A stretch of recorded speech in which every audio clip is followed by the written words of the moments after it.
So we're well into 2020, and it's our first Sewol. I don't know if you can see that. Our first Sewol memorial. It used to be called a protest. Since 2014 we've been doing this. Hence the yellow ribbon that you can see there. I mean, pretty much every day I wear something for Sewol. If you don't know what Sewol is, or was, well it still is in our minds, it's the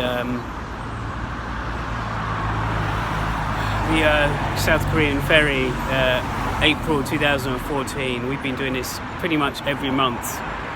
Lately it's become every kind of, we're doing something every month, but every third month for the actual meet-up memorial protest.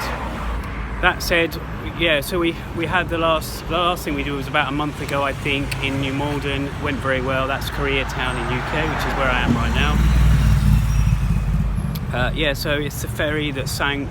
There were so many issues involved, and concerns and conspiracies, maybe rumours, but it was a tragedy. The government should have done something. Since then the president's been ousted. She's no longer there in South Korea. Yeah, it's going to be another. I'll try and do another one of these, but it's going to be another day.